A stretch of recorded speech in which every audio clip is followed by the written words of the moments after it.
हाँ जी सीए साहब, कैसे हैं आप सब लोग? ठीक ठाक हो बेटे? ठीक ठाक हो? कैसी चल रही है लाइफ आपकी? बेटे जागो, आ गया बस मैं। ठीक हो सीए साहब?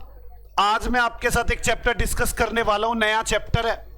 वैसे तो आपने पढ़ा हुआ है, मैं आपके सामने कुछ बोल जाऊं ऐसा हो नहीं सकता। ऐसा ही है ना? आप जैसे इंटेलिजेंट बच्चे सामने बैठे हो, आधे तो बेचारे डर रहे होते हैं, आज पता नहीं सर क्या कराएंगे। कुछ नहीं, आसान से छोटी छोटी बातें सारी आपको आती हैं। आज बताओ मैं कौन सा चैप्टर शुरू करने वाला हूं? नहीं जी, आपको सच बताओ, मैं आज जो चैप्टर करवाने वाला हूं 10 नंबर का पेपर पक्का आएगा इसमें से। मतलब आज हम 10 नंबर के लिए बात करने वाले हैं। चैप्टर का नाम है छुटकू सा। बताओ क्या चैप्टर का नाम? बोलो बेटे, तो आप लोग ऐसे सुस्त हो जाते हो, बोलो। शुरू करूं चैप्टर? चैप्टर का नाम है पार्टनरशिप डिसोल्यूशन। ओहो, आधे बच्चों तो नाचना शुरू कर दिया, हमें आता है, इसको तो बताने की जरूरत ही नहीं है। ऐसा ही है ना? मुझे पता है बेटे आपको ये सारा चैप्टर आता है, लेकिन फिर भी मैं अपनी छोटी छोटी बातें आपके साथ रखूंगा। क्या मैं शुरुआत करूं? बोलो यार। आपने कुछ नहीं करना, अगर ना समझ में आए तो मुझसे वो बातें पूछनी है कि सर मुझे समझ नहीं आ रही, बस। आ जाओ सीए साहब, चैप्टर का नाम पार्टनरशिप डिसोल्यूशन। अब बातें बंद करोगे तो मैं शुरू करूं? कौन सा कलर स्टार्ट करूं? Partnership dissolution. बस मैं क्या बताऊं सीए साहब, ध्यान से सुनना, बातें बंद करो यार, उसको देखना।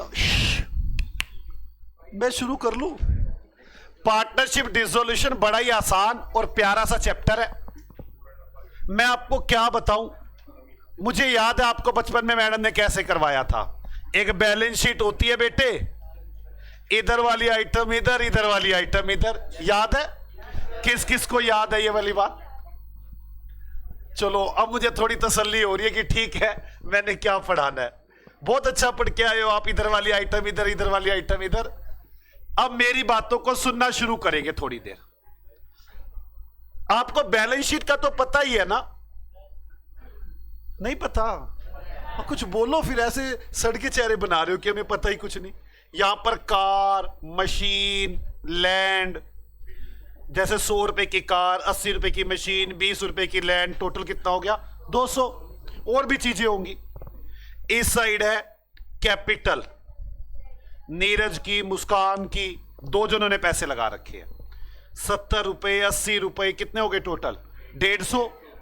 और यहां है लोन, कितना हो गया लोन? 50 का। 70, 80, 50 कितना हो गया ये? 200 पूरा हो गया पक्का? लो जी, ये नीरज की और मुस्कान की बैलेंस शीट है बच्चों, बड़े ध्यान से सुनना। ये है नीरज और ये है मुस्कान, दोनों आपस में बातें कर रहे हैं। नीरज कह रहा है हमारे पास कार है, मशीन है, लैंड है, लोन है। मुस्कान कह रही है हमारे पास भी कार है, मशीन है, लैंड है, लोन है। मतलब 200 रुपए में से 50 रुपए लोन के हैं, बाकी 150 रुपीज किसके लगे हुए हैं? नीरज और मुस्कान के मिलाकर। कोई डाउट?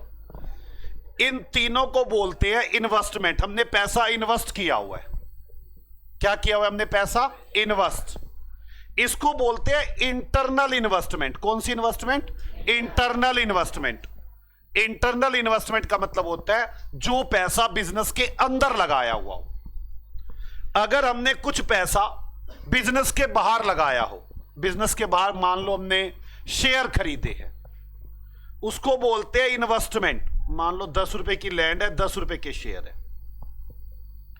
जो ये इन्वेस्टमेंट है इसको बोलते हैं एक्सटर्नल इन्वेस्टमेंट। क्या बोलते हैं इसको? External investment. जितना भी पैसा बिजनेस में लगता है, बिजनेस 2 जगह लगाता है। कितनी जगह लगाता है? बोलो यार, 2 जगह लगाता है। कहां कहां? इंटरनल या एक्सटर्नल। इंटरनल मतलब बिजनेस के अंदर लगाना। जैसे मैं आपको पढ़ा रहा हूं, मुझे क्या क्या चीजों की रिक्वायरमेंट है बिजनेस के अंदर।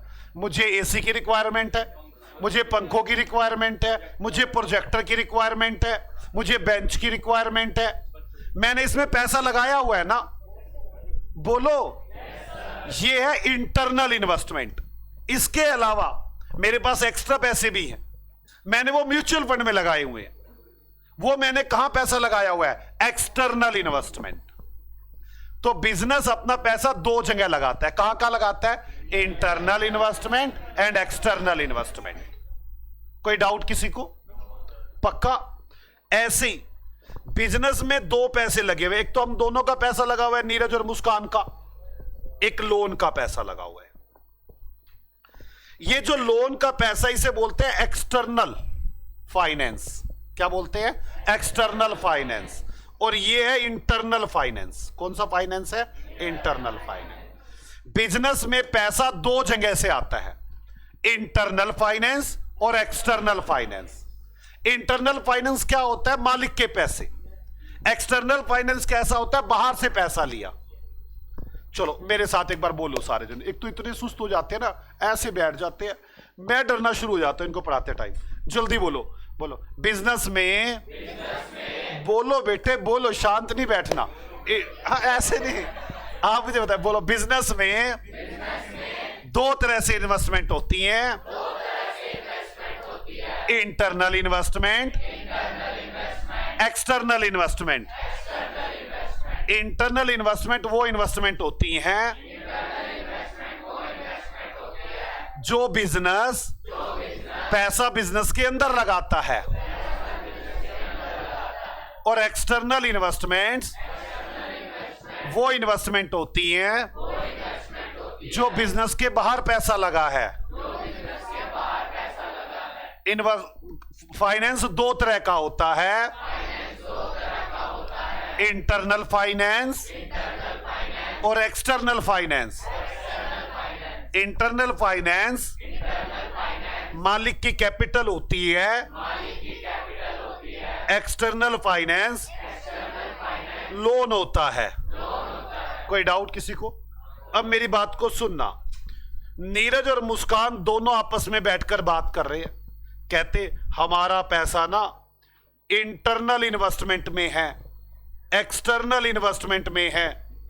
हमने इंटरनल फाइनेंस किया हुआ है, एक्सटर्नल फाइनेंस करवाया हुआ है बिजनेस को। क्या आपको ये बातें समझ में आती हैं?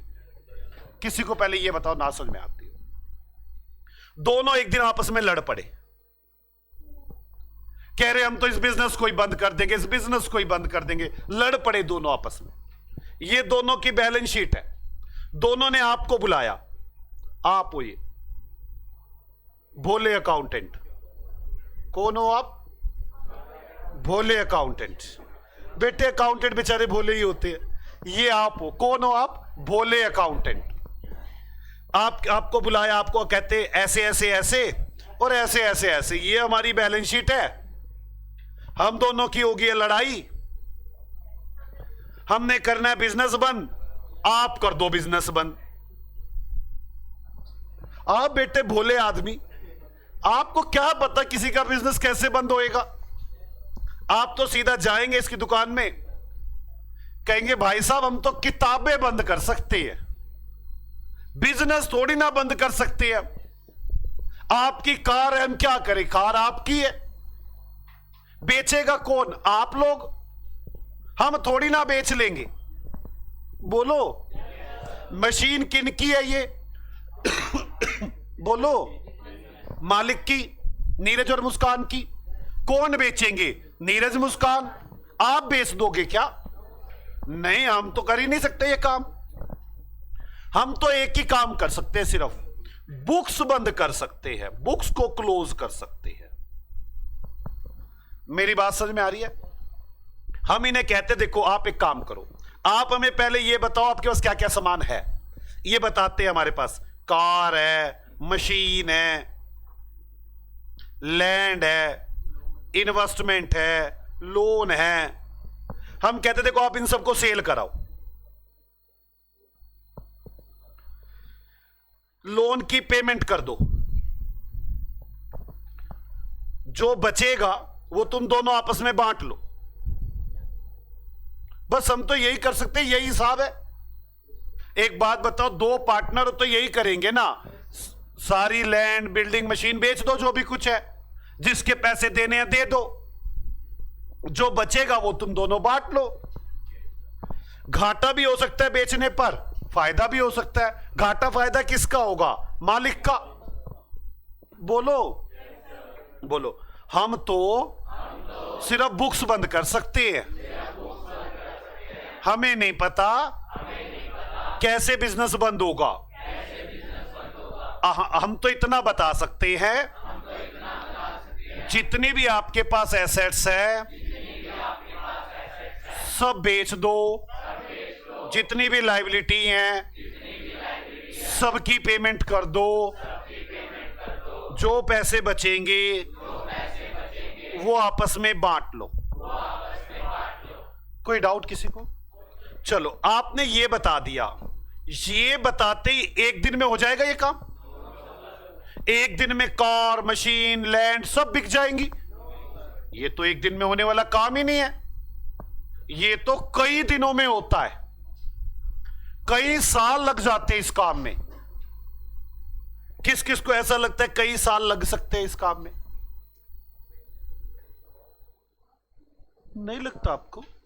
कैसी बातें करते हो भाई साहब। लैंड है ना, आपको ये 10 रुपए की लैंड नजर आ रही है, मतलब फर्मों के अंदर 10 रुपए की लैंड होती होगी, 10-10 हजार करोड़ की होती हैं, बिकने में 5-5 साल लग जाते हैं। आप कहते 10 मिनट में बिक जाएगी।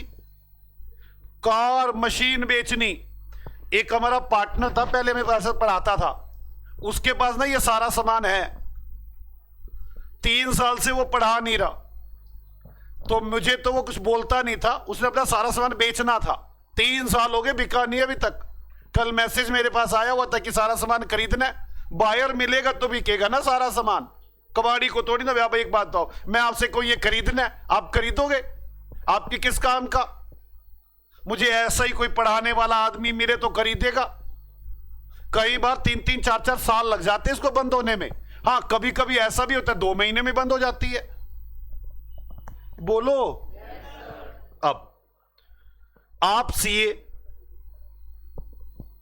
आपने बेचना तो आपने नहीं है, बोलो। पेमेंट्स तो आपने नहीं करनी, आपने इनके हिसाब करने हैं, सिर्फ हिसाब करने हैं, जिसमें हम लोग क्या करते हैं, पहले तो जो ये बैलेंस शीट बनी हुई होती है ना, इसको खत्म करते हैं। सबसे पहले क्या करते हैं? बैलेंस शीट को खत्म करते हैं, क्लीन करते हैं, बैलेंस शीट को 0 कर देते हैं, क्योंकि अब हमने सारा सामान बेचना है। पहले तो हम बैलेंस शीट को खत्म करेंगे। दूसरा काम, जितने के एसेट्स लायबिलिटी बिकेगी उनकी एंट्रियां बनाएंगे, और उसके बाद जो पैसे बचेंगे वो पार्टनर्स में बांट देंगे। हमें ये 3 काम करने हैं। बताओ, पहला काम क्या करना है हमें? बैलेंस शीट को क्या करना है? 0। जिस स्टेप का मैंने नाम रखा हुआ है क्लीन द बैलेंस शीट। क्या करना है? क्लीन द बैलेंस शीट, पहला काम। दूसरा काम, ये जो बिक जाएंगी, बिकने के बाद बेचेंगे हम नहीं, बेचेंगे मालिक की, सेल पे मालिक करेंगे, पेमेंट मालिक करेंगे, हम तो इनकी सिर्फ जर्नल बना देंगे।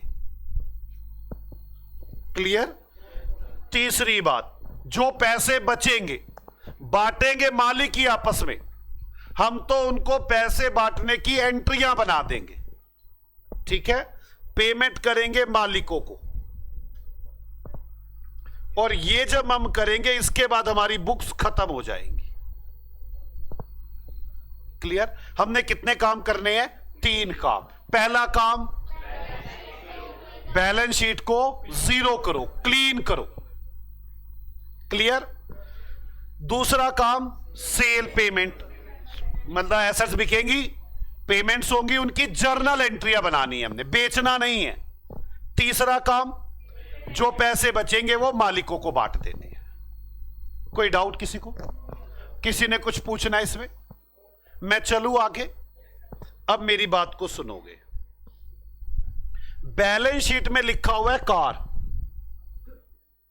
1000 रुपए, क्लियर? बैलेंस शीट में अगर कार लिखा हुआ है तो मुझे सोच के बताओ कार का अकाउंट कैसे बनेगा? ऐसे बनता है कार टू बैलेंस बीडी। क्या बनता है? To balance BD. Asset side से शुरू करते हैं और जब खत्म करते हैं तो बाय कर देते हैं। मान लो कार बिक गई तो क्या एंट्री बनेगी? Bank account debit to car by bank. 1000 की बिक गई तो कार का बैलेंस कितना हो जाएगा? 0। फिर जब नई बैलेंस शीट बनेगी कार कितने की आएगी? 0 की। कार खत्म। इसका मतलब यह हुआ एसेट साइड में मान लो यहां मशीन है 2000 की, मुझे खत्म करनी है तो क्या करना पड़ेगा? इसको क्रेडिट। बोलो। देखो मशीन का अकाउंट बनेगा। मशीन का अकाउंट कैसे है? बीडी। अगर मैं इसको क्रेडिट कर दूं 1000 से तो इसका बैलेंस क्या बचेगा? 0। नई बैलेंस शीट में मशीन कितने की आएगी? 0 की। बोलो। मतलब मुझे सभी एसेट्स को क्रेडिट करना होगा, बैलेंस शीट 0 हो जाएगी। किस किस को यह बात समझ में आती है? मेरे साथ बोलो। बोलो, अगर हम सभी एसेट्स को क्रेडिट कर दें तो बैलेंस शीट 0 हो जाएगी, और अगर हम सभी लायबिलिटीज को डेबिट कर दें तो बैलेंस शीट 0 हो जाएगी। किस किस को यह बात समझ में आती है? पक्का यह बात समझ में आती है? सभी एसेट्स को क्रेडिट कर दे तो एसेट्स 0 हो जाएंगी। बोलो। पक्का। सभी लायबिलिटीज को अगर हम डेबिट कर दे तो लायबिलिटीज 0 हो जाएंगी। बोलो। हम सभी एक्सटर्नल एसेट्स को, सभी इंटरनल और एक्सटर्नल एसेट्स को जो बिक सकती है मैं उन्हें क्रेडिट करूंगा। जो बिक सकती है, बिके या ना बिके इससे मैटर नहीं करता। मैं कह रहा हूं जो बिक सकती हैं मैं उन सबको क्रेडिट करूंगा, और जितनी भी लायबिलिटीज जिनकी पेमेंट करनी पड़ेगी, रियल में पेमेंट हो या ना हो डज नॉट मैटर, मैं उन सबको डेबिट करूंगा। बोलो एक बार। बोलो। जितनी भी एसेट्स बिकने वाली हैं, जितनी भी एसेट्स बिकने वाली हैं, रियल में बिके या ना बिके, अभी मैं उन्हें क्रेडिट करूंगा। एक बात बताओ, कार का, ओ मेरी तो सुन लो, कार लिखी हुई है, कार बिक सकती है? देखो बिकेगी कितने की मुझे नहीं पता, कब बिकेगी मुझे नहीं पता, लेकिन बिक सकती है तो मैं इसे क्रेडिट करूंगा। दूसरी बात, लैंड बिक सकती है, इन्वेस्टमेंट बिक सकती है, पक्का। चलो और बताता हूं मैं आपको। एडवर्टाइजमेंट, मैंने एडवर्टाइजमेंट करवाई, बैलेंस शीट की एसेट्स में लिखा हुआ है एडवर्टाइजमेंट, बिक सकती है ना, ये क्रेडिट नहीं होगी। अभी मेरी बात समझ में आई है? ये घाटा है, ये बिक नहीं सकती। और बात करते हैं, ऐसे बड़ी सारी चीजें हैं, कुछ बिक सकती है कुछ नहीं बिक सकती। जो बिक सकती है मैं उन्हें रियलाइजेशन अकाउंट में डालूंगा। कहां डालूंगा? रियलाइजेशन अकाउंट में। क्या एंट्री बनेगी? इनको क्रेडिट करना है, एसेट्स को क्रेडिट करना है। Realisation account debit to car, realisation account debit to machine. Advertisement लिखी हुई, यहां पर लिखा हुआ है एडवर्टाइजमेंट 200 रुपए, क्या ये डालूंगा रियलाइजेशन में? क्यों नहीं डालूंगा? ये बिक ही नहीं सकती। मेरी बात से पक्का, जो नहीं बिक सकती उसे कैपिटल अकाउंट में डालूंगा। कहां डालूंगा? कैपिटल अकाउंट में। क्या एंट्री बनाऊंगा? Capital account debit to advertisement. मेरे साथ बोलो, बोलो। सारी एसेट्स क्रेडिट करूंगा, सारी एसेट्स क्रेडिट करूंगा। जो बिक सकती हैं वो रियलाइजेशन अकाउंट में, जो नहीं बिक सकती वो कैपिटल अकाउंट में। रियलाइजेशन में जब क्रेडिट करूंगा, एंट्री बनाऊंगा realisation account debit to assets. देखो मैंने एंट्री बनाई realisation account debit to assets. कौन सा अकाउंट क्रेडिट हुआ है? एसेट्स का। डेबिट कौन सा अकाउंट हुआ है? रियलाइजेशन का। क्लियर? मैं ना पहले काम करता हूं, एक एग्जांपल बनाऊंगा जिसके अंदर ना सारी एसेट्स ले आऊंगा जितनी भी होती, ताकि आपकी कभी गलती हो ही ना कि कौन सी कैपिटल में जाएगी, कौन सी कहां जाएगी, कभी गलती ही ना हो। आ जाओ मेरे साथ साथ एक एग्जांपल लिखो। थ्योरी के लिए आप छोड़ देंगे, मेरे पहले पढ़ाने का स्टाइल समझे। हम पहले 5 पेज पर थ्योरी लिखेंगे, पहले 5 पेज पर थ्योरी, आगे पीछे छोड़ लो आप 4 पेज, मतलब 8 सिंगल पेज छोड़ लो। 8 सिंगल पेज छोड़कर एक बैलेंस एग्जांपल लिखो। एग्जांपल नंबर 1, एग्जांपल नंबर 1 एक बैलेंस शीट है बच्चों।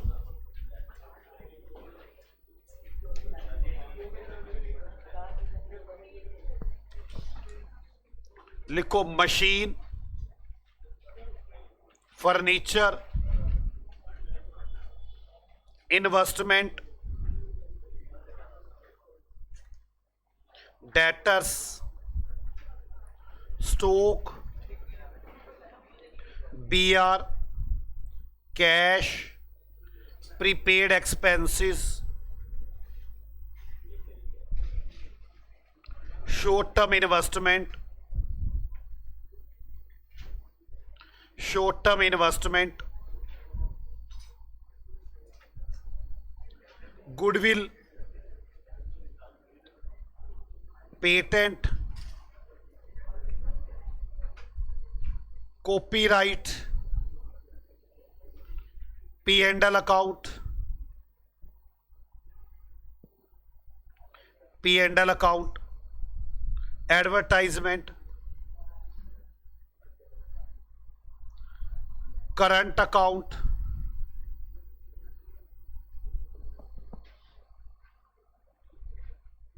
ठीक है। इसमें लिखो आप current account 6000, Muskan M, current account M 6000, 15000, 1,00,000, 20,000, 15,000, goodwill 10,000, short term investment 10,000,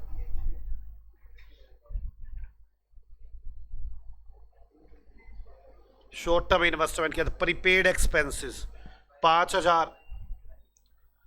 prepaid expenses 5,000, cash 1,00,000, BR 5,000, stock 10,000, debtors 40,000, investment nil, furniture 20,000 और मशीन 1,00,000। लिख लिया ये सब आपने? मुझे टोटली बताना क्या आ रहा है, क्या कह रहे हो? 1 मिनट, यहां तक लिख लिया आपने? वैसे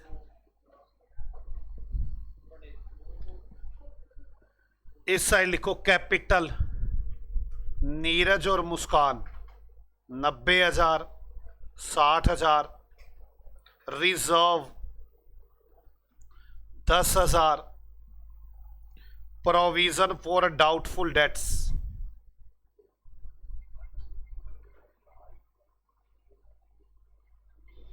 5,000। Reserve for investment, reserve for investment, बच्चों बातें नहीं। रिजर्व फॉर इन्वेस्टमेंट 4,000 रुपए।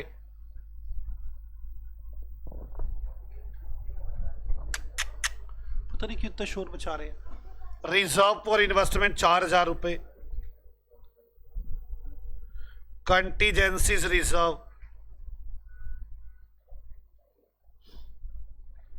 3,000 रुपए।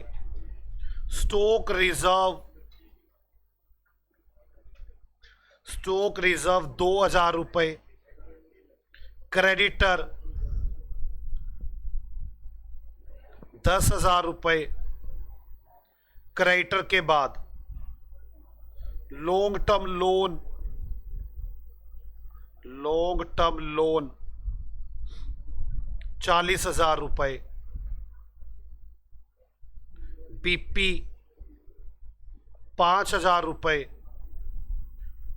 आउटस्टैंडिंग एक्सपेंसेस 1,000 रुपए। प्रीपेड एक्सपेंसेस, ओहो आउटस्टैंडिंग के बाद आप लिख लो provision for depreciation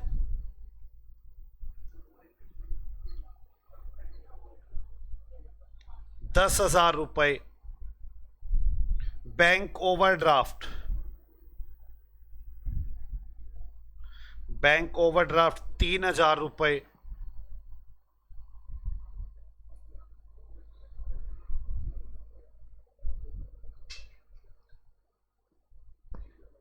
workman compensation fund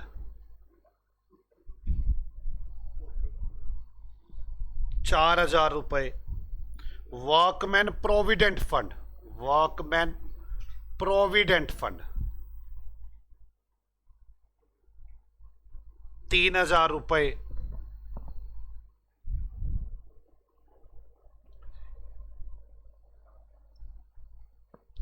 provision for tax 10,000 रुपए। Partner loan, partners loan Neeraj का 3,000 रुपए। Partners wife loan, partners wife loan 2,000 रुपए। करंट अकाउंट नीरज, एक बार टोटल करना कितना आ रहा है, जो डिफरेंस आएगा वो इसमें डाल दूंगा, जो डिफरेंस आ रहा है वो इसमें डाल दूंगा।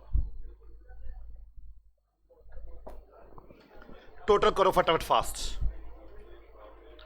कुछ समझाना है मुझे आपको जल्द से जल्द।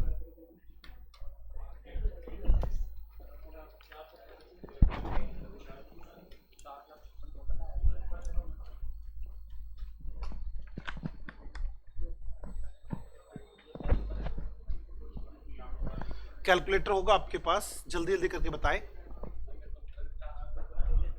इस साइड का टोटल कितना आ रहा है? 4,56,000। डिफरेंस कितना आ रहा है? 2,56 था, इतना तो नहीं हो सकता। 2 लाख का गलत कह रहे हो।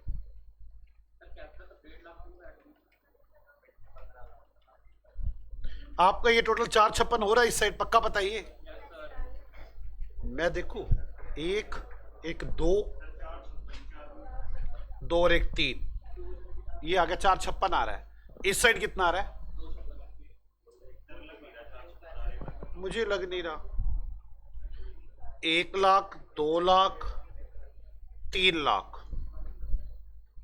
20 40 60 60 70 75 80 80 90 100 20 30 आ सकता है। 4,56 ही आ रहा है पक्का? बोलो यार, क्या इस साइड का डिफरेंस बताओ फिर कितना आ रहा है?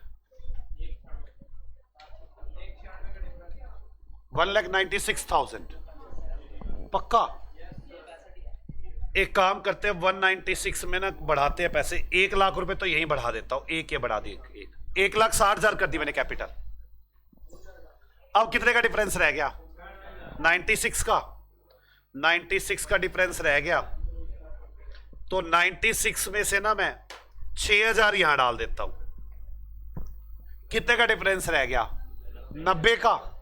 90,000 रुपए मैं इस कैपिटल में जोड़ता हूं, इसको कर देता हूं 180, 1,80,000। टैली हो गई? अब बोलो बच्चों। चलो मेरी बात सुनो, सबसे पहले ये बैलेंस शीट है एक, और ये व्यक्ति आपके पास आए और कहते कि हमें अपनी कंपनी को बंद करना है, हमारी आपस में लड़ाई हो गई है नीरज और मुस्कान की, हमें बंद करना है। आप सबसे पहला काम क्या करोगे? क्लीन द बैलेंस शीट, और इनको बोल दोगे अपने घर जाओ, इन सब एसेट्स को बेचो, पेमेंट करो, जो भी कुछ आया मुझे आके बता देना।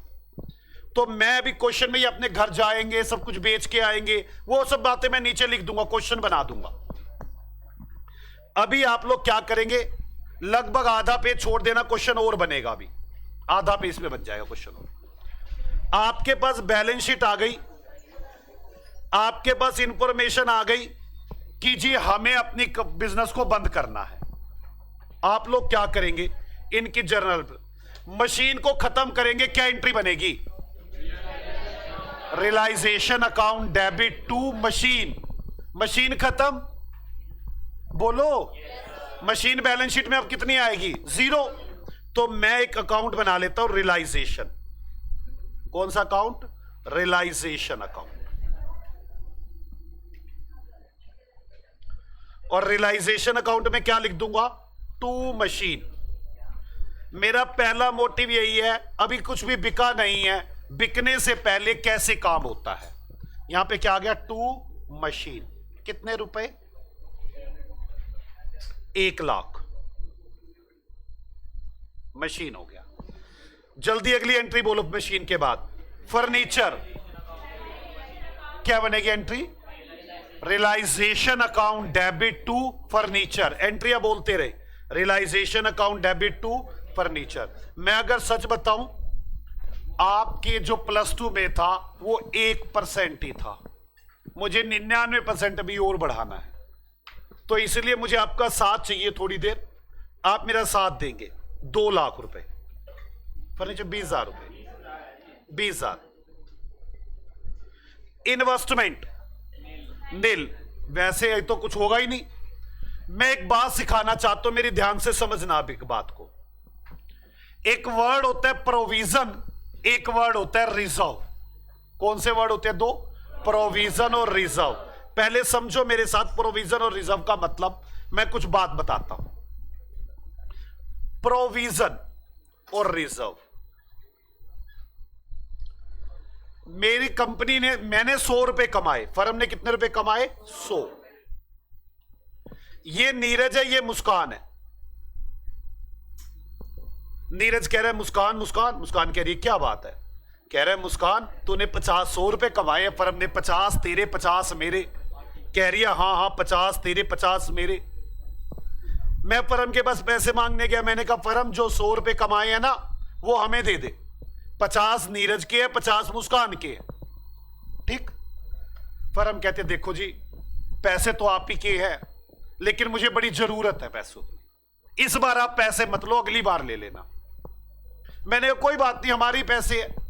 मैंने मुस्कान को आगे कहा मुस्कान ऐसे ऐसे ऐसे और ऐसे ऐसे कह रही है मुस्कान, फर्म। मुस्कान कहती कोई बात नहीं, अपने घर की बात है, फर्म में पैसा लगा, घर पे पैसा गया, एक ही बात है, कोई बात नहीं, बाद में ले लेंगे हम पैसे। पर हम फर्म को कह रहे हैं फर्म ये 100 रुपए हैं, ये हमारे हैं, 50 नीरज के हैं, 50 मुस्कान के हैं। कोई डाउट? अगले साल फिर फर्म ने 100 और कमाए, दोनों नीरज और मुस्कान खड़े हैं। क्या बोलेगी नीरज, मुस्कान नीरज को? फर्म ने पैसे कमाए हैं, 50 तेरे 50 मेरे। मैं फर्म के पास गया, फर्म कहती मुझे जरूरत है पैसों की। मैं कहा फर्म देख 200 रुपए हो गए तेरे पास, 100 नीरज के 100 मुस्कान के। मुस्कान कहती हम ले सकते कभी भी ये पैसे। मैंने कहा हाँ, ये हमारे पैसे हैं, इसको बोलते हैं रिजर्व। एक वर्ड होता है प्रोविजन। प्रोविजन को समझो। एक आदमी ने हमारे ऊपर केस कर दिया, अब हमें उसको पैसे देने पड़ सकते हैं। हमने 100 रुपए कमाए, फर्म कहती है ये 100 रुपए रख दो, अभी नहीं बांटने। मैंने कहा क्यों? कहती है हमारे ऊपर ना केस है, हम हार सकते हैं, हो सकता है ये पैसे में उनको देने पड़ जाए, हमें कोई खतरा है। खतरे के लिए जो पैसे जोड़े जाते हैं उसको बोलते हैं प्रोविजन। क्लियर? अब क्या ये पैसे नीरज और मुस्कान बांट सकते हैं?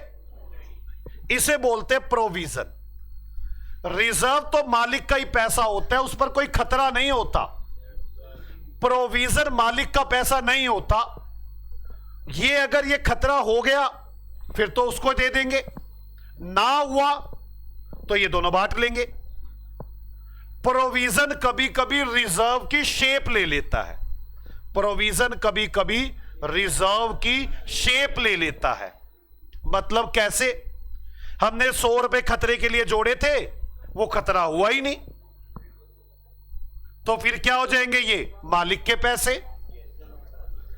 जो रिजर्व है ये कैपिटल अकाउंट में जाते हैं। कहां जाते हैं? ये कैपिटल अकाउंट में। और जो प्रोविजन है ये रियलाइजेशन अकाउंट में जाते हैं। कहां जाते हैं? ये रियलाइजेशन अकाउंट में। इसका मतलब मुझे बड़े ध्यान से देखना होगा कौन प्रोविजन है, कौन रिजर्व है। मेरी बात समझ में आ गई? अब हमें कैसे पता चलेगा कोई प्रोविजन है कि रिजर्व है? आप कहोगे उसके आगे नाम लिखा होगा। नाम से कोई फर्क नहीं पड़ सकता। हो सकता है क्वेश्चन में नाम लिखा हो रिजर्व और वो प्रोविजन हो सकता है लिखा हो नाम प्रोविजन और वो रिजर्व। हमें बड़े ध्यान से देखना होगा कौन रिजर्व, कौन प्रोविजन। मैं आपको बताऊं, अगर किसी भी रिजर्व या प्रोविजन के अगेंस्ट एसेट्स है तो उसको बोलते हैं प्रोविजन। बोलो, कोई भी प्रोविजन और रिजर्व के अगेंस्ट एसेट्स है तो वो प्रोविजन है। देखो मैं बताता हूं, एक मिनट को। ये डेटर्स है 40000, इस साइड लिखा हुआ है रिजर्व फॉर डाउटफुल डेट्स। देखो प्रोविजन ये किसके लिए है? डेटर्स के लिए। तो ये कहलाएगा, ये प्रोविजन है। क्या है ये? प्रोविजन। और देखते हैं, जैसे ये स्टॉक है, स्टॉक के अगेंस्ट क्या चीज है? Stock reserve. तो क्या ये रिजर्व कहलाएगा? नहीं। क्या चीज है ये? प्रोविजन। और देखते हैं, मैंने और भी लिखा होगा। इन्वेस्टमेंट कितनी है? 0। यहां पे ये कि रिजर्व फॉर इन्वेस्टमेंट, ये प्रोविजन है कि रिजर्व है? ये रिजर्व है। क्या चीज है ये? रिजर्व। जिसके अगेंस्ट एसेट्स हो वो प्रोविजन है, जिसके अगेंस्ट एसेट्स ना हो वो रिजर्व है। और दिखाता हूं मैं आपको। बताओ, ये लिखा हुआ है प्रोविजन फॉर डेप्रिसिएशन, ये प्रोविजन है कि रिजर्व है? प्रोविजन है, क्योंकि इसके अगेंस्ट क्या होंगी? Machine, furniture. और देखते हैं, अभी इन तीनों की तो बात करनी है मुझे। पहले आपको ये बात समझ में आ गई? बोलो, कोई भी एसेट्स नहीं, बोलो कोई भी प्रोविजन या रिजर्व, नाम से कोई फर्क नहीं पड़ता, अगर उसके अगेंस्ट एसेट्स है तो वो प्रोविजन है, और अगर उसके अगेंस्ट एसेट्स नहीं है तो वो रिजर्व है। रिजर्व कैपिटल अकाउंट में जाते हैं, ये मालिक का पैसा होता है। प्रोविजन खतरा होता है, ये रियलाइजेशन अकाउंट में जाता है। आपको मेरी बात समझ में आ रही है? चलो, अभी तो मैं खैर एसेट्स पे चल रहा था, आपने मशीन को कहां डाल दिया? रियलाइजेशन में। नहीं, क्या डाल दिया ना रियलाइजेशन में? फर्नीचर को कहां डाल दिया? क्यों डाला है? क्योंकि ये बिक सकते हैं। क्या है ये? बिक सकते हैं। इन्वेस्टमेंट तो है ही नहीं। डेटर जल्दी बुलाओ। क्या ये बिक सकते हैं? यस। बिक सकते हैं का मतलब पैसा आ सकता है, इनसे पैसा आ सकता है। यस। क्या एंट्री बनेगी इसकी? Realisation account debit to debtors. To debtors कितने रुपए है? 40,000। कोई डाउट है? आगे चलते हैं। स्टॉक जल्दी बोलो। Realisation account debit to stock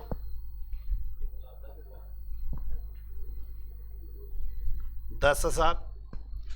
आगे चलते हैं। क्या बीआर बिक सकते हैं? यस। मत बिक सकते हैं मतलब पैसा रियलाइज हो सकता है। आप रियलाइजेशन का मीनिंग देखो, पैसा रियलाइज करना। इसमें वो एसेट जाएंगे जो रियलाइज हो सकती है, बिक सकती हैं। क्या बीआर से पैसा आ सकता है? यस। क्या एंट्री बनेगी? टू बीआर कितने रुपए?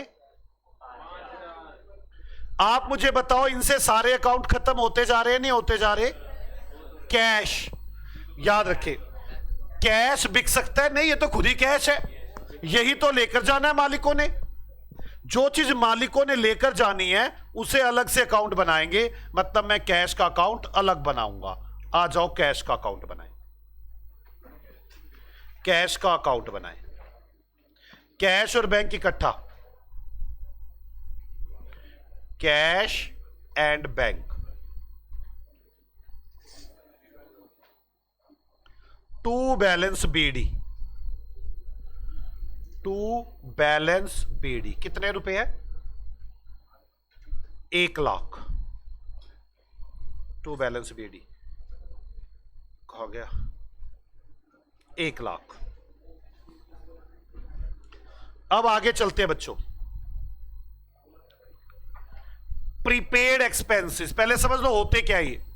हमने अपने इंप्लॉइज को एडवांस पैसे दिए हुए हैं, आज बिजनेस बंद हो रहा है। आप मुझे बताओ उनसे वापस रियलाइज कर पाओगे या उनके काम अभी 1-2 महीना चलेगा, एडजस्ट कर लेंगे? एडजस्ट हो जाएंगे। ये हो सकता है थोड़े बहुत मरे, बाकी पैसे हो जाएंगे एडजस्ट। इसको बोलते हैं प्रीपेड एक्सपेंसेस।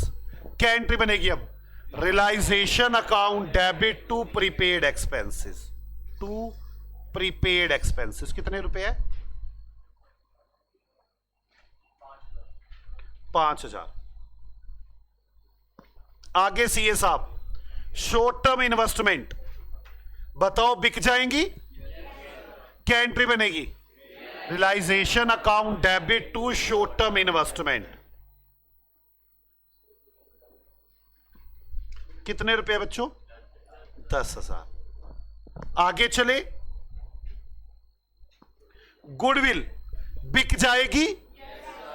बिक जाएगी गुडविल। देखो कितने की बिकेगी वो एक अलग मैटर है। बिकने के चांसेस है तो रियलाइजेशन में जाएगी। है चांसेस बिकने के? क्या एंट्री बनेगी? Realisation account debit to goodwill. तो टू गुडविल कितने रुपए है? 10,000। आगे चलो।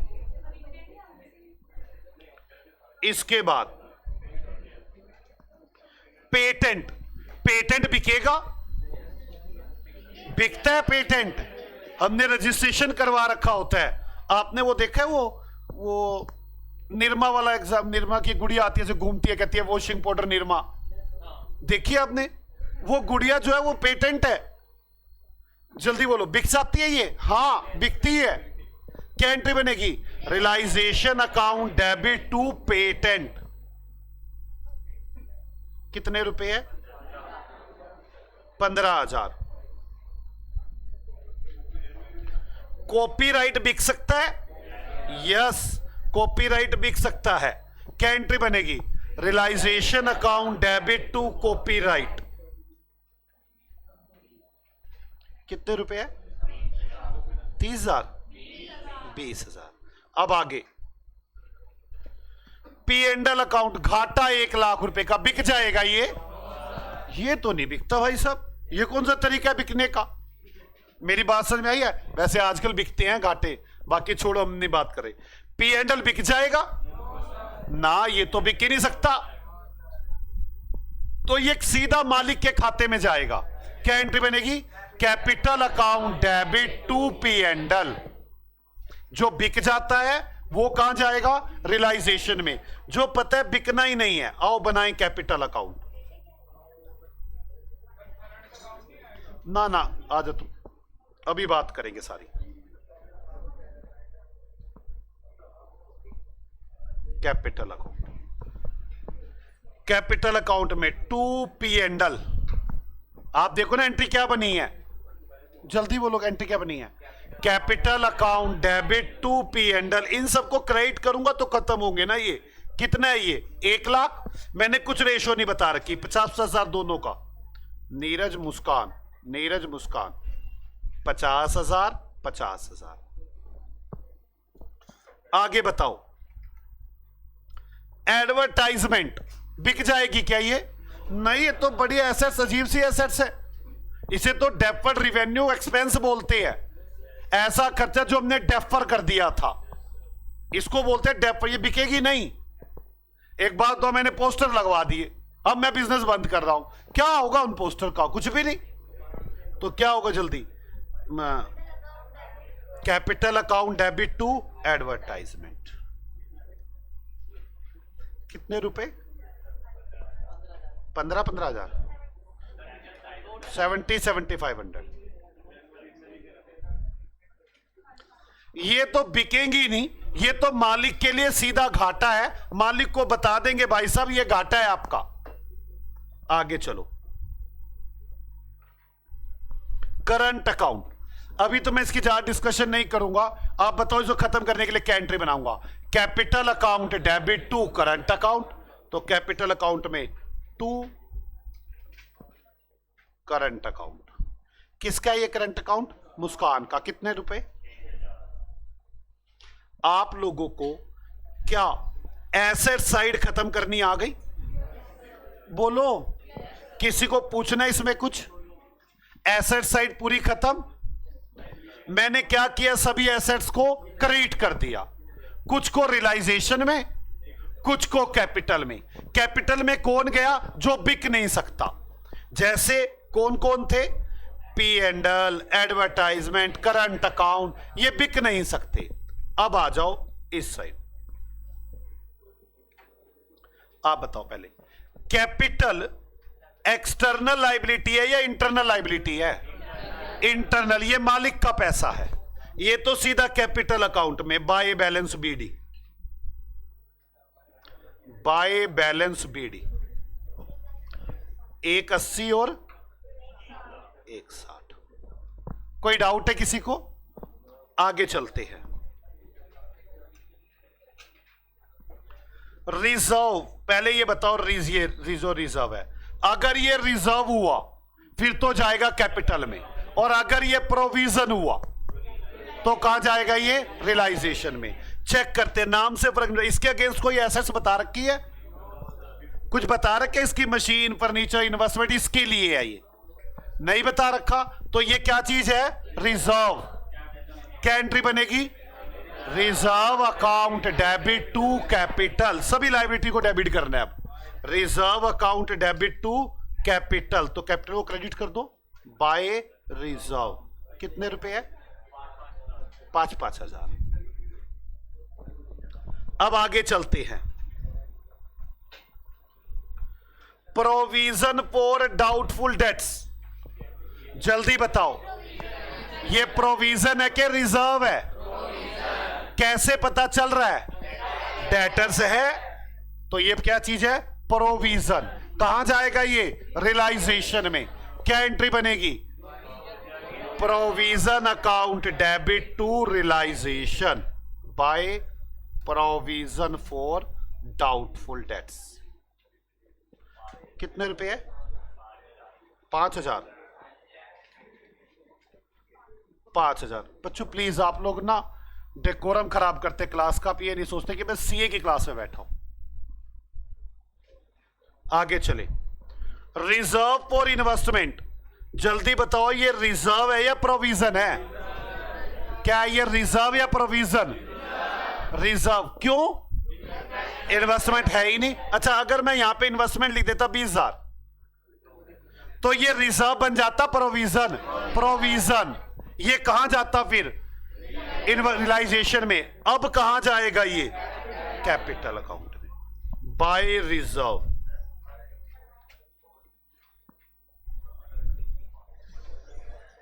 फॉर इन्वेस्टमेंट कितने रुपए है? कितना है? 4,000 है, 2,000। शॉर्ट टर्म इन्वेस्टमेंट से अलग है।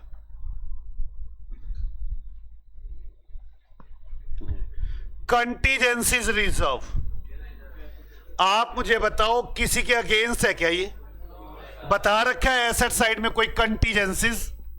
कोई भी एसेट्स लिख देता कंटीजेंट एसेट्स, फिर क्या हो जाता है ये? प्रोविजन। अभी क्या है ये? रिजर्व। तो contingencies reserve by contingencies reserve कितने रुपए है? 15।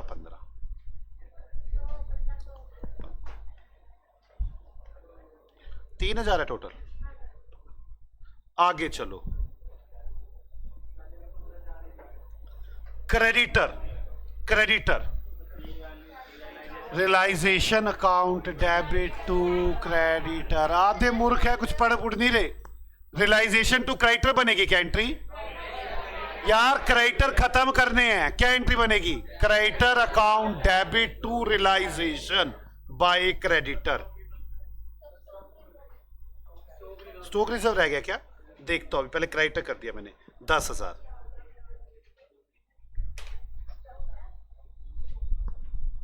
स्टॉक रिजर्व, मुझे बताओ ये रिजर्व है क्या प्रोविजन है?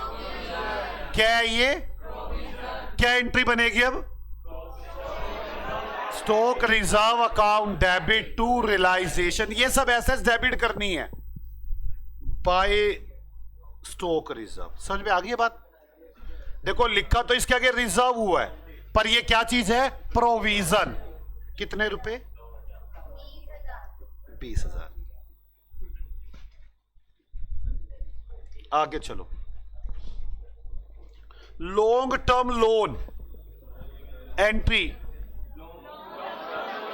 Long term loan account debit to realization, इसकी पेमेंट करनी है हमें बाय लॉन्ग टर्म लोन। कितने रुपए है? 40,000। आगे चलो,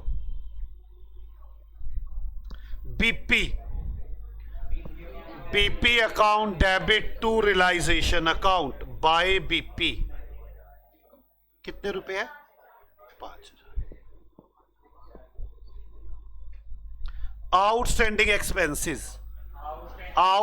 expenses account debit to realization by outstanding expenses.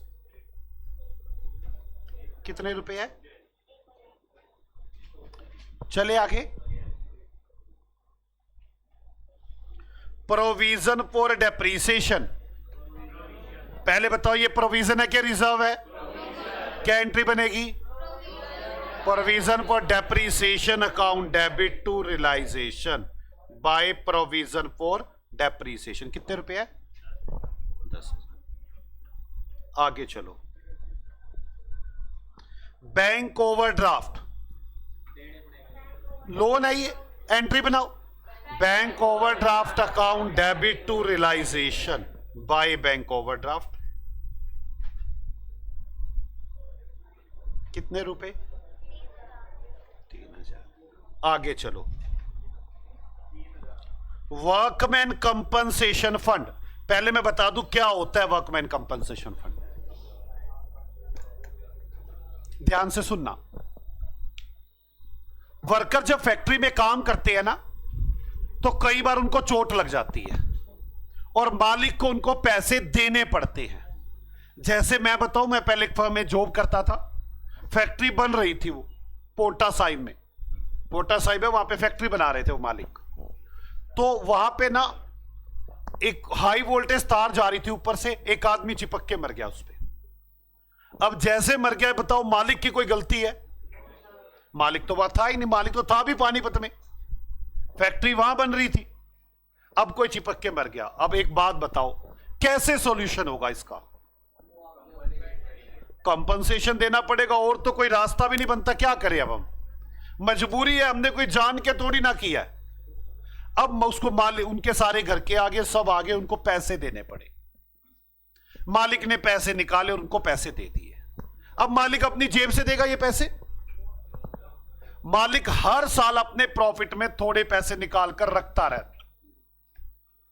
वो कहता है अगर किसी को चोट लगी तो मैं इसमें से निकाल के दे दूंगा, अगर ना लगी तो ये पैसे मेरे। मेरी बात समझ में आ गई? इसे बोलते हैं वर्कमैन कंपनसेशन फंड। अभी तक तो कुछ लिखा ही नहीं है क्या? अब पता नहीं ना कि हो सकता है इसके अगेंस्ट चोट लगी हो सकता है ना लगे। अभी क्वेश्चन में कुछ नहीं लिखा, मैं एज्यूम कर रहा हूं इसके अगेंस्ट चोट लग गई होगी, तो मैं इसे कहां डालूंगा? रियलाइजेशन में। अगर क्वेश्चन में नीचे लिख दे कोई चोट नहीं लगी, फिर कैपिटल में। मेरी बात समझ में आई है? मालिक ने पैसे जोड़कर रखे हुए हैं, चोट लगेगी तो दे दूंगा, नहीं तो ना सही। वर्कमैन कंपनसेशन फंड, एंट्री बताओ, रियलाइजेशन में डाल रहा हूं।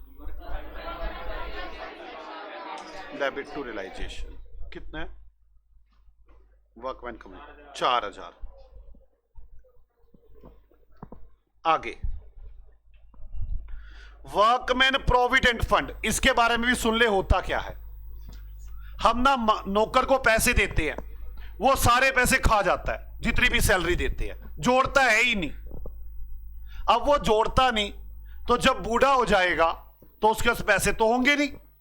जब पैसे नहीं होंगे तो फिर सारे लोग मालिक की बेइज्जती करेंगे, कहेंगे सारी जिंदगी इसके पास नौकरी की, इसके पास आज चोन्नी भी नहीं है। बेइज्जती सारे लोग फिर मालिक की करेंगे। और आप नौकर को कहते हो जोड़ ले थोड़े से पैसे, तो वो आपकी सुनता नहीं। मेरी बात समझ में आई है? हम नौकर को कहते हैं नौकर मेरी बात सुन, तेरी 10,000 सैलरी है, 10% पैसे मैं तेरे काट लेता हूं, मैं तुझे 9,000 रुपए दूंगा। कितने पैसे दूंगा? 9,000 रुपए। बाकी कितना रह गया? तेरा 1,000 मेरे पास रह गया। 1,000 रुपए मैं अपनी जेब से डालूंगा, 2,000 रुपए तेरा खाता खुलवा देता हूं, उसमें डालता रहूंगा। जब तू रिटायर होगा तेरे को ये सारे पैसे इकट्ठे मिल जाएंगे ब्याज के साथ। किस किस को मेरी बात समझ में आती है?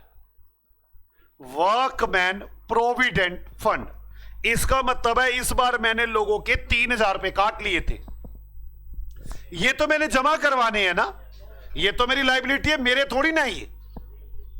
मेरी बात समझ में आई? कंपनसेशन तो मेरे है, चोट लगी तो दूंगा, नहीं तो ना सही। प्रोविडेंट फंड तो मैंने देना ही है, ये तो आपका खाता खुलवा दिया मैंने, ताकि आप लोग जब रिटायर हो तो इकट्ठे पैसे मिल जाए। मुझे बताओ क्या करेंगे इसका? रियलाइजेशन में क्या एंट्री बनेगी? Workman provident fund account debit to realization by workman provident fund. कितने रुपए बच्चों? 3,000। आगे चले। अब प्रोविजन फॉर टैक्स, बताओ ये प्रोविजन है कि रिजर्व है? ना ये प्रोविजन है ना ये रिजर्व है। पहले आप मेरी बात समझो। एक बात बताओ, एक आदमी का नाम है चंद्र, चंद्र नाम होता है, सुना आपने? एक आदमी का नाम है चंद्र, उसकी कास्ट है आनंद, आनंद भी कास्ट होती है। वो अपना नाम लिखता है सीए, वो सीए हो गया, नाम है उसका चंद्र आनंद, गलत लिख रहा है क्या? वो लिखेगा सीए। आप मुझे बताओ वो सीए हो गया क्या? नहीं। सीए होने के लिए कुछ खासियत होनी चाहिए आपके अंदर। क्या खासियत होनी चाहिए? आपने पहले फाउंडेशन, इंटर, फाइनल सब क्लियर की हो, आपने ट्रेनिंग की हो, सारी खासियत होनी चाहिए ना, तब सीए बनोगे। कोई आदमी ऐसे ही सीए लिख ले तो वो सीए थोड़ी ना हो जाएगा। ऐसे ही प्रोविजन फॉर टैक्स, इस बेचारे का नाम है प्रोविजन फॉर टैक्स, लोग इसके अंदर लेते तू प्रोविजन है, तू रिजर्व है। कहता भाई नहीं है मेरे अंदर कोई गुण ऐसा। एक आदमी है, मैंने टैक्स के पैसे देने हैं उनको, उसने मेरा नाम रखा हुआ है प्रोविजन फॉर टैक्स। जैसे क्रेडिटर होता है, ये तो सीधी लायबिलिटी है। बात समझ में आ रही है? ये ना प्रोविजन है ना रिजर्व है। बोलो पक्का? इसका नाम है टैक्स, टैक्स का नाम है प्रोविजन फॉर टैक्स, ये लायबिलिटी है। बोलो बोलो सारे प्रोविजन रियलाइजेशन में आते हैं, सारे रिजर्व कैपिटल अकाउंट में आते हैं। प्रोविजन और रिजर्व में फर्क होता है। प्रोविजन के अगेंस्ट कोई ना कोई एसेट्स होती है, रिजर्व के अगेंस्ट एसेट्स नहीं होती। ये बात समझ में आ रही है? पक्का? अब धोखा देने कौन आ जाता है? Provision for tax. ये ना प्रोविजन है ना रिजर्व है। ओके, ये तो लायबिलिटी है। एंट्री बताओ। Provision for tax account debit to realization कितने रुपए है? 10,000।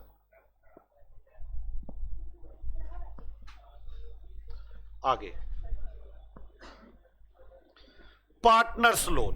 पार्टनर्स लोन, आप मेरी बात सुन लो पहले। पार्टनर्स लोन, हम लोग जब पेमेंट करने बैठेंगे ना, सारी एसेट्स बेचेंगे। पहले तो बाहर वाली लायबिलिटीज पेड करेंगे सारी, फिर कोई पार्टनर का लोन है वो पे करेंगे, उसके बाद मालिक के पैसे भरेंगे। तो मैं इसके लिए एक अलग से अकाउंट बनाऊंगा, पार्टनर लोन अकाउंट बनाओ। Partner loan account by balance BD. कितने रुपए का लोन है?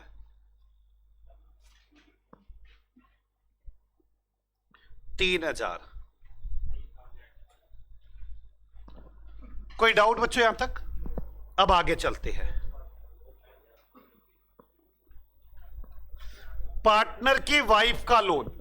पार्टनर की वाइफ का लोन बिल्कुल ऐसा लोन है जैसे बाहर से किसी से लोन लिया हो, जैसे बैंक का लोन होता है। बैंक का लोन होता है तो क्या करते हैं आप लोग? रियलाइजेशन, वो bank loan account debit to realization. अब क्या करोगे? Wife loan account debit to realization by partners wife loan. कितने रुपए है? 2,000। आगे current account of N. Current account of N, entry बताओ क्या बनेगी? Current account debit to capital by current account. कितने रुपए है? 1,000। 6,000।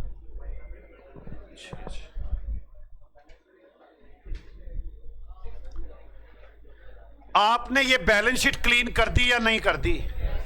मुझे बताओ। जो नई बैलेंस शीट बनेगी उसमें मशीन आएगी, कार आएगी, फर्नीचर, इन्वेस्टमेंट, डेटर कुछ आएगा? सब खत्म हो चुका है आपके पास। आपने रियलाइजेशन अकाउंट में लिख दिया सब कुछ। रियलाइजेशन अकाउंट में आपने क्या क्या लिख दिया है आप देखिए। एक तो सारे प्रोविजन, दूसरा सारी लायबिलिटीज जो भी आपको बाहर पे करनी है। एसेट्स में क्या क्या लिख दिया आपने?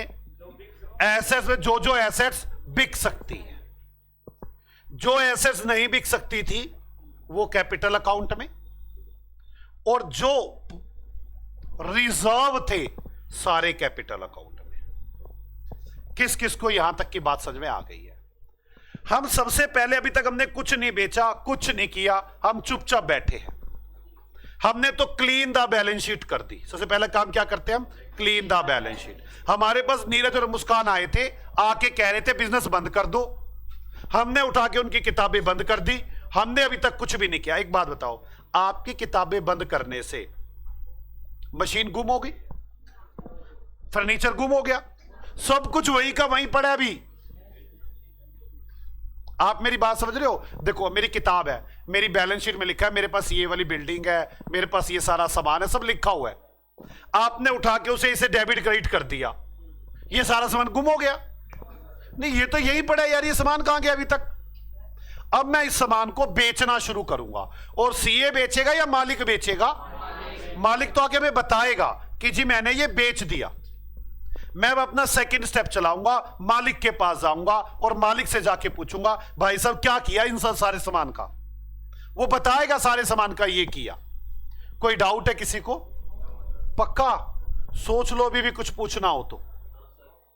एक काम करते हैं बच्चों, हमने अभी स्टेप 1 सीखा है ना, स्टेप 2 तो अभी सीखा ही नहीं। एक काम करते हैं हम लोग, थ्योरी के जो पेज छुड़वाए थे ना उसमें पहले स्टेप 1 को पूरा लिख लेते हैं, ताकि मेरे को पहले स्टेप 1 तो अच्छे से आ जाए, फिर स्टेप 2 की बात करेंगे। लिखो, थ्योरी में लिखो, following steps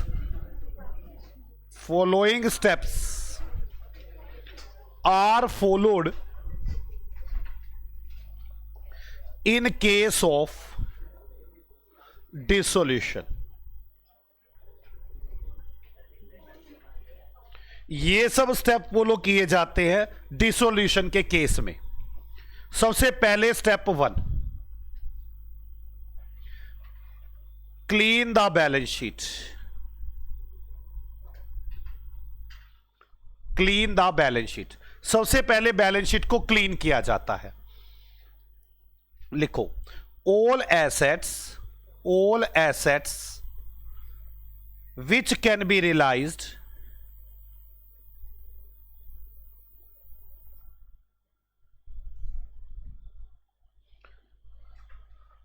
transfer to realization account।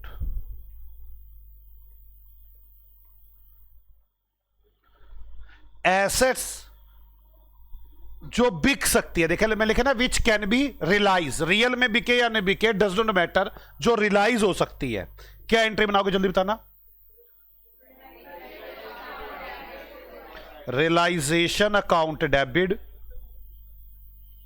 To assets. कौन सी वैल्यू? बुक वैल्यू, जो बुक्स में चल रही है, बैलेंस शीट के अंदर है जो। अब इसमें नोट लिखे, note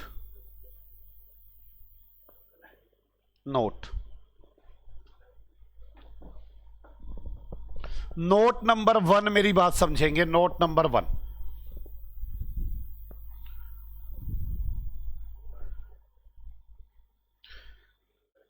cash account separate opened. Cash account अलग से बनाया जाएगा। मेरी बात समझ में आ रही है? कैश अकाउंट अलग से बनाया जाएगा। मैं एक बात बता दूं, बस मैं अभी बता ही रहा था आपको। कभी कभी जब हम कंपनी बेचते हैं ना, उक्का मुक्का बेच देते हैं। उक्का मुक्का किसने सुना हुआ है? उक्का मुक्का वर्ड, उक्का मुक्का भी नहीं सुना हुआ?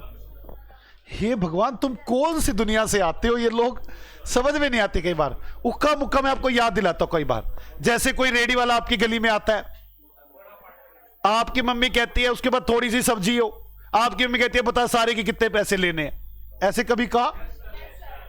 किस किस के घर में, मतलब किसने देखा ऐसा, या किसकी मम्मी ने ऐसा कहा हो कभी कि रेडी वाला थोड़ी बहुत सब्जी लेके आया हो और कहा हो सारे के बता कितने पैसे लेने हैं? वो तोलते नहीं है, ऐसे ही उक्का मुक्का करते हैं, आइडिया से ले लेते, घाटा फायदा हो सकता है। बिल्कुल ऐसे कई बार बिजनेसेस भी बिकते हैं, वो मालिक ऐसे ही बैठा होता है, बैठे बैठे कहते हैं बोल सारी एसेट्स लायबिलिटी जो भी कुछ पड़ा हुआ है, यहां पर गले में कैश पड़ा हुआ है तो वो भी बोल सारे के कितने पैसे लेने हैं। मालिक बोलता है मुझे 1 लाख रुपए लेना है सारे का, वो 1 लाख रुपए लेता है और चल देता है। ऐसे केस में बिजनेस के अंदर जो कैश पड़ा होता है वो भी बिक जाता है। उस केस में हम कैश अकाउंट अलग नहीं बनाते, बल्कि कैश अकाउंट भी रियलाइजेशन में ही चला जाता है। क्या एंट्री बन जाती होगी? Realization account debit to cash. मैं ये बात यहीं लिखवा देता हूं, if cash also taken by another company, another company, कोई कंपनी ले गई हमें, या कैसे लिखवाऊं इसमें? अनदर पार्टी लिखवा दूं? बोलो, जो भी आपको ध्यान रहना चाहिए, मेन बात तो ये है, याद रहना चाहिए आपको। If can cash also taken by third party, ऐसे लिख दूं, बाय अनदर पार्टी लिख देता हूं, चलो अनदर एंटिटी लिख लो, कुछ भी लिख लो, party. Then cash transfer to, then cash transfer to realisation account. अभी उसकी डिस्कशन करूंगा। प्रॉफिट लॉस कोई और चीज होती है भाई, प्रॉफिट लॉस कोई बिकते हैं क्या? प्रॉफिट लॉस कोई बिकते, लाइबिलिटी साइड के प्रॉफिट लॉस थोड़ा ना बिकते हैं, कैश बिकता है। मेरी बात समझ में आ गई? अभी तो मैं एसेट साइड की बात कर रहा हूं, देखो लाइबिलिटी की तो बात ही नहीं कर रहा, मैं अभी एसेट साइड की बात कर रहा हूं। मैंने कहा जी जो एसेट्स बिक सकती है उसे रियलाइजेशन में अकाउंट में डाल दो, कैश का अलग से अकाउंट बनाया जाएगा। अगर कैश भी बिक जाए तो वो भी रियलाइजेशन में चला जाएगा। किस किस को मेरी बात समझ में आ गई? नोट नंबर 2 लिखो, deferred revenue expenses. Deferred revenue expenses का मतलब होता है, वैसे तो ये खर्चे हैं, ये कोई एसेट्स नहीं है, पर मेरे इस साल प्रॉफिट नहीं हुए थे, मैंने इसीलिए बैलेंस शीट में एसेट्स दिखा दिया था, मैंने कहा था अगले साल खत्म कर लूंगा, ठीक है? ये लॉस ही होता है डेफर्ड रिवेन्यू एक्सपेंडिचर। ये अगर ये बैलेंस शीट की एसेट्स में लिखा हुआ, मैं एग्जांपल भी दे देता हूं, जैसे preliminary expenses,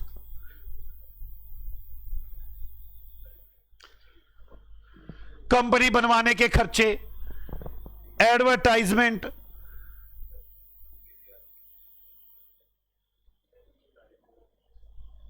P and L debit balance, ये झूठ मूठ की वैसे P and L debit balance fictitious होता है, P and L debit balance को फिक्टिशियस एसेट्स बोलते हैं। फिक्टिशियस मतलब जो एसेट्स नहीं है, झूठ मूठ की एसेट्स है।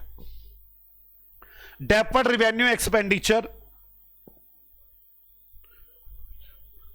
all the deferred revenue expenditure have nil realized value। कितनी realized value होती है इसकी? nil realized value। इनकी nil realized value होती है। अब nil realized value तो कहां जाएगा ये? बोलो, ये बिकने ही नहीं है तो कहां, ये रियलाइजेशन में तो जाएंगे ही नहीं। तो nil realized value so that transfer to capital account. क्या एंट्री बनेगी इसकी? Capital account debit to deferred revenue expenditure to P and L to preliminary expenses. ये तो बस वैसे एग्जांपल बता रहा हूं ताकि आप दुखी ना हो। एडवर्टाइजमेंट, ये सब कैपिटल में चले जाएंगे। अगली बात सुनो, मैं एक बात करना चाहता हूं, जरा ध्यान से सुनना मेरी बात। आपने अभी ये किया, बैलेंस शीट थी, बैलेंस शीट में डेटर्स थे 40,000, मैंने प्रोविजन फॉर डाउटफुल डेट इस साइड लिख दिया ना 5। आपको पता है ना कई लोग इसे माइनस करके लिखते हैं, यहां पे वो कितना लिख देंगे, 40 के डेटर्स, 5 की ये 35। अब बच्चे क्या गलती करके आ जाते हैं, बच्चे जब रियलाइजेशन अकाउंट में जाएंगे ना, डेटर्स के 35,000 लिखाते हैं। 35 नहीं लिखने, 40 अलग लिखने हैं, प्रोविजन अलग लिखना है। बताओ क्यों?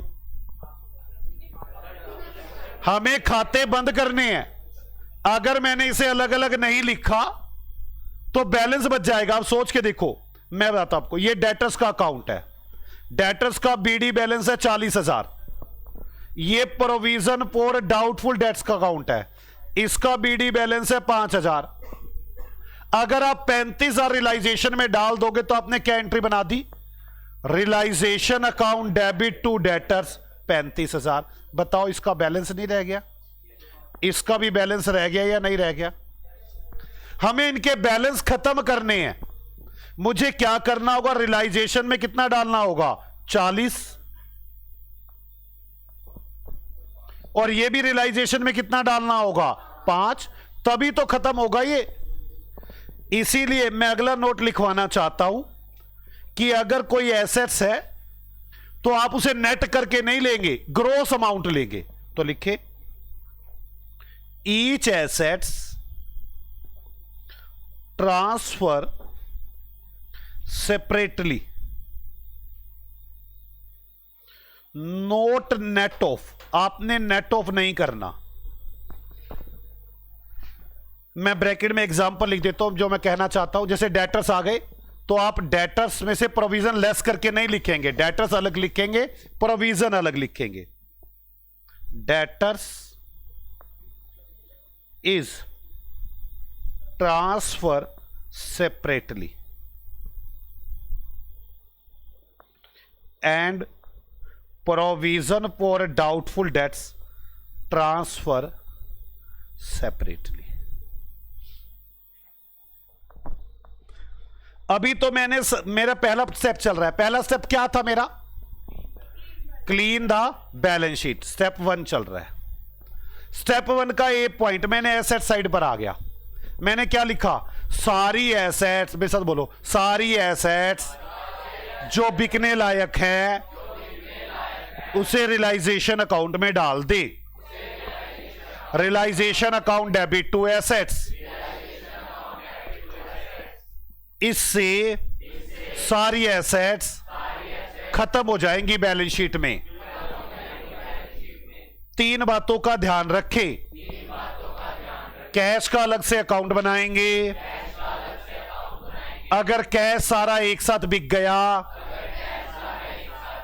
तो वो भी रियलाइजेशन में चला जाएगा। फिर अलग से अकाउंट नहीं बनाएंगे। दूसरी बात, deferred revenue expenditure, fictitious assets कि ये बिकती नहीं है इसलिए ये रियलाइजेशन में नहीं जाएगा,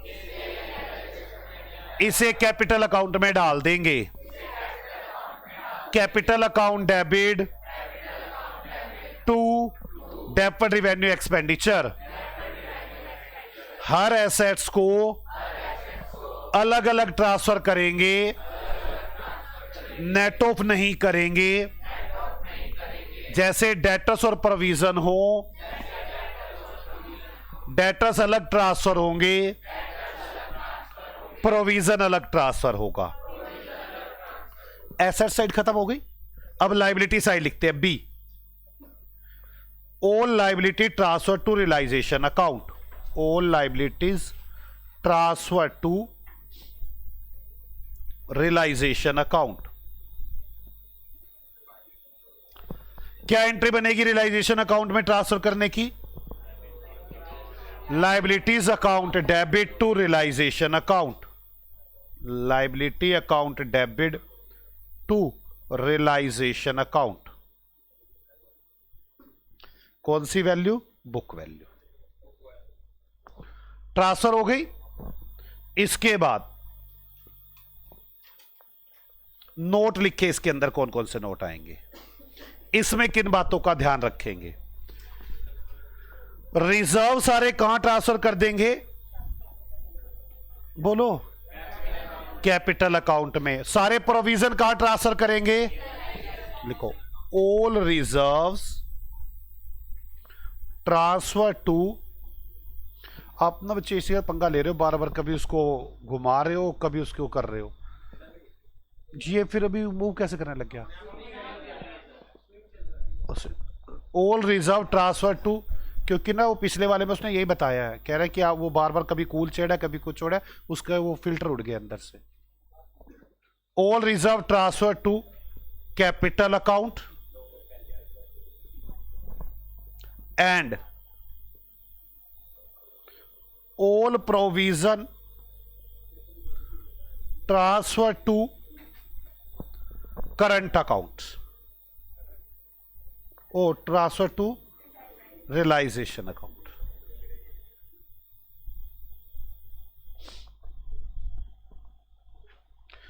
पहला पॉइंट हो गया।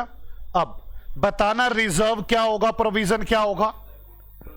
जिसके अगेंस्ट एसेट्स होगी वो प्रोविजन, जिसके अगेंस्ट एसेट्स नहीं होगी वो रिजर्व लिखे। If specific assets available against specific assets available against any provision or reserve, then that is provision। आपने नाम पे नहीं जाना, आपने देखना उसके अगेंस्ट एसेट्स है या नहीं है।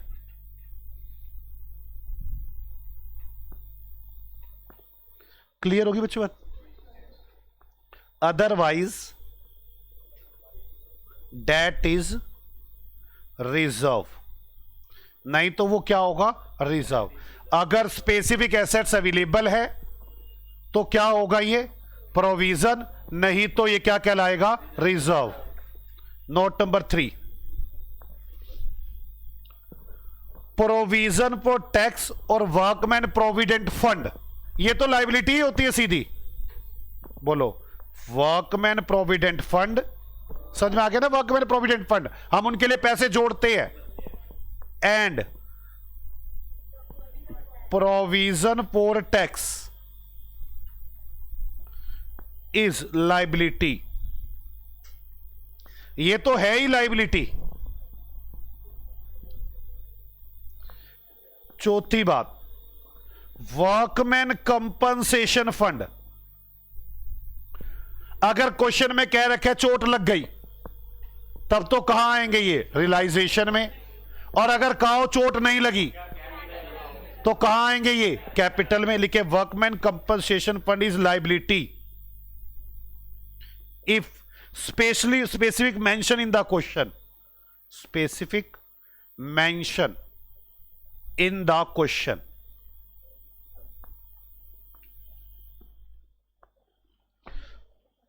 Otherwise transfer to capital account,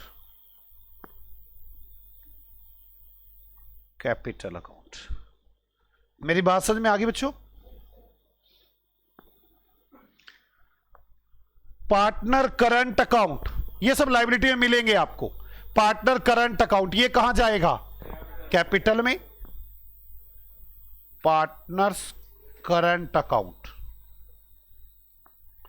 transfer to capital account, partners current account को कैपिटल अकाउंट में ट्रांसफर किया जाएगा। 6th, पार्टनर का लोन है तो क्या करेंगे? सेपरेट लोन अकाउंट बनाएंगे। Partners loan transfer to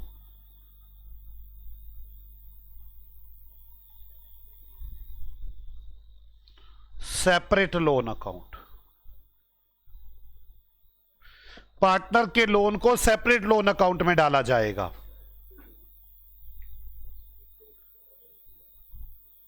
partner की वाइफ का लोन रियलाइजेशन अकाउंट में, partners wife loan transfer to realisation account.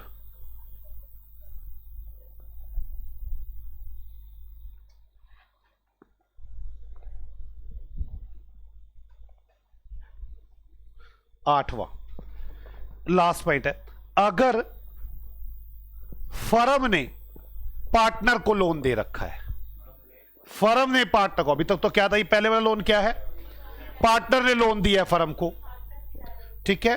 अगर फर्म ने लोन दिया हुआ है तो कैपिटल अकाउंट में, firm gives loan to partner, transfer to capital account. 8 point मैंने इसके अंदर बता दिया आपको लायबिलिटी। मेरा स्टेप 1 खत्म हो गया। जल्दी बताओ बेटे, मेरे स्टेप 1 में आपको क्या क्या बातें समझ में आ गई? एक बार सारे में से तो बोलेंगे, फिर हमारा स्टेप 1 खत्म हुआ, हम फिर स्टेप 2 पे चलेंगे। आ जाओ, बोलो। बोलो step 1, clean the balance sheet. हमें पूरी बैलेंस शीट खत्म करनी है। जो पहले एसेट साइड में चल रहे, ठीक है, पहले ए पॉइंट एसेट्स हो गया। जो एसेट्स बिक सकती है, रिलाइज हो सकती है, उसे रियलाइजेशन अकाउंट में ट्रांसफर करेंगे। Realization account debit to assets. इसमें 3 बातों को ध्यान रखेंगे। एसेट्स में 3 बातें होगी। कौन कौन सी? पहली, कैश का सेपरेट अकाउंट बनाएंगे।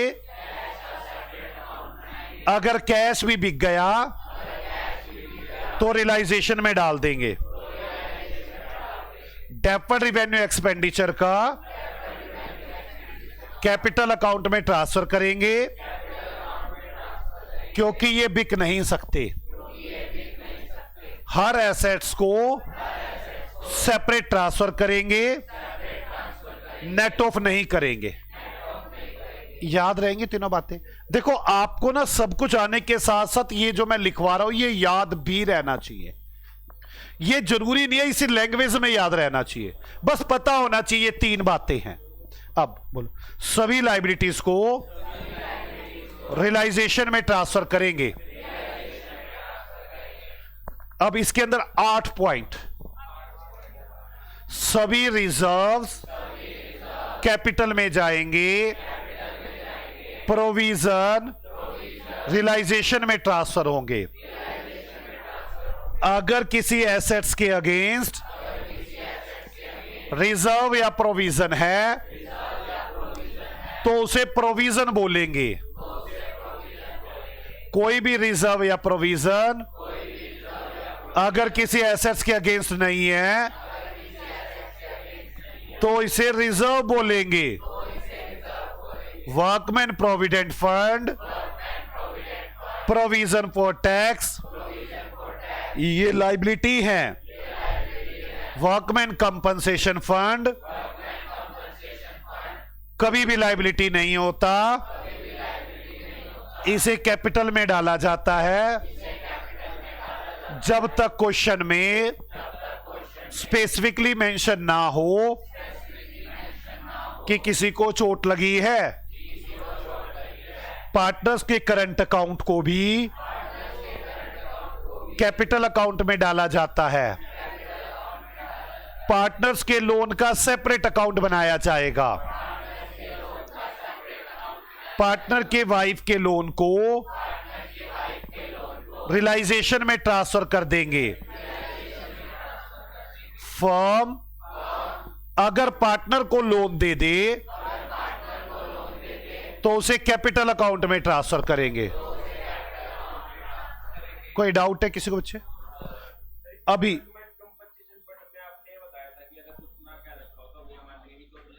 मैंने ये कब का चोट लग गया? मैंने तो ये कहा चोट नहीं लगी, सुन क्या रहा? नहीं, मैंने कहा था, मैंने उस क्वेश्चन में माना था कि चोट लग गई है। मैं तो ये लिखवा रहा हूं। मैंने उस क्वेश्चन में बोला था कि मैं मान के चल रहा हूं, मैं लिखवाऊंगा नीचे भी कि चोट लग गई है। बात सब एक क्वेश्चन में ना लिखा होता तो क्या मान के चलता? चोट नहीं लगी है। और वर्कमैन कंपनसेशन फंड कहा जाता कैपिटल में। ओके बच्चों, मिलते हैं आपसे अगली क्लास में। आप सभी लोग इसे रिवाइज करके आएंगे। ओके बच्चों, बाय बाय। मिलते हैं आपसे अगली क्लास में, लेकिन रिवीजन करके आना।